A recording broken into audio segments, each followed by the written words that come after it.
ನೀವು health insurance by ಮಾಡೋಕ್ಕೆ plan ಮಾಡ್ತಾ ಇದ್ದೀರಾ? ಸೊ ಈ ಒಂದು 5 ಟಿಪ್ಸ್ ಫಾಲೋ ಮಾಡಿ. ಫಸ್ಟ್ ಪಾಯಿಂಟ್, ನೋ ಕೋ ಪೇಮೆಂಟ್. ಸೊ ಯಾವುದೇ ಇನ್ಶೂರೆನ್ಸಲ್ಲಿ ಕೋ ಪೇಮೆಂಟ್ ಇದ್ದರೆ ಅದನ್ನು ಆಪ್ಟ್ ಮಾಡ್ಕೊಬೇಡಿ. ಕೋ ಪೇಮೆಂಟ್ ಅಂದರೆ ಸರ್ಟೆನ್ ಅಮೌಂಟ್ ನಿಮ್ಮ ಪಾಕೆಟಿಂದ ಪೇ ಮಾಡಬೇಕಾಗುತ್ತೆ, ಪ್ರೀಮಿಯಂ ಕೂಡ ಪೇ ಮಾಡಬೇಕಾಗುತ್ತೆ, ಪ್ಲಸ್ ಎಕ್ಸ್ಟ್ರಾ ನಿಮ್ಮ ಬಿಲ್ಲಲ್ಲಿ ಪೇ ಮಾಡಬೇಕಾಗುತ್ತೆ. Don't opt for it. ನೀವು ತೊಗೊಳ್ತಾ ಇರೋಂಥ ಇನ್ಶೂರೆನ್ಸಲ್ಲಿ ಯಾವುದೇ ರೀತಿ ರೂಮ್ ರೆಂಟ್ ರೆಸ್ಟ್ರಿಕ್ಷನ್ಸ್ ಇರಬಾರ್ದು. ನಿಮ್ಗೆ ಇಷ್ಟ ಬಂದಿರೋ ರೂಮಲ್ಲಿ ನೀವು ಸ್ಟೇ ಮಾಡ್ಬೋದು. ಇನ್ ಕೇಸ್ ರೂಮ್ ರೆಂಟ್ ಇದ್ದರೆ ಅದನ್ನು ನೀವು ಆಪ್ಟ್ ಮಾಡಬೇಡಿ. Third point, disease wise limits. ನೀವು ತೊಗೊಳ್ತಾರೆ ಇನ್ಶೂರೆನ್ಸಲ್ಲಿ ಯಾವುದೇ ರೀತಿ ಡಿಸೀಸ್ ವೈಸ್ ಲಿಮಿಟ್ಸ್ ಇರಬಾರ್ದು. ಹಾಗಂದರೆ ಯಾವುದೇ ಒಂದು ಕಾಯಿಲೆಗೆ ನಾವು ಇಷ್ಟು ಮಾತ್ರ ಸರ್ಟೆನ್ ಪ್ರೀಮಿಯಂ ಅಥವಾ ಸರ್ಟೆನ್ ಕ್ಲೇಮ್ ಕೊಡ್ತೀವಿ ಅಂತ ಇನ್ಶೂರೆನ್ಸ್ ಕಂಪ್ನಿಯವ್ರು ಹೇಳ್ತಾರೆ. So don't opt for it.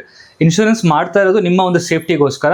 So ನೀವು ಬೈ ಮಾಡುವಂಥ ಇನ್ಶೂರೆನ್ಸಲ್ಲಿ ಯಾವುದೇ ರೀತಿ ವೆಯ್ಟಿಂಗ್ ಪೀರಿಯಡ್ ಇರಬಾರ್ದು. ಎಕ್ಸಾಂಪಲ್, ಈಗ ಯಾವುದೋ ಒಂದು ಪ್ರೀ ಎಕ್ಸಿಸ್ಟಿಂಗ್ ಡಿಸೀಸ್ ಇರುತ್ತೆ, ಲೆಟ್ಸ್ ಸೇ ಒಂದು ಕಾರ್ಡಿಯೋವಾಸ್ಕ್ಯುಲರ್ ಡಿಸೀಸ್, ಹಾರ್ಟ್ ಡಿಸೀಸ್ ಇರುತ್ತೆ.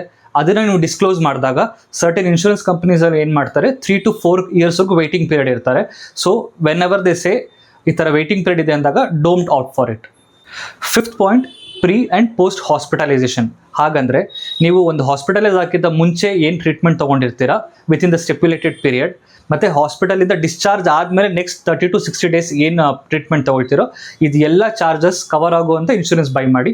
ಹೀಗೆ ಹೆಚ್ಚಿನ ಇನ್ಫಾರ್ಮೇಷನ್ಸ್ಗಾಗಿ ನನ್ನ channel break the worlds by AK follow ಮಾಡಿ. ಹಾಗೆ ನನ್ನ YouTube channel break the worlds by AK follow ಮಾಡಿ. Thank you.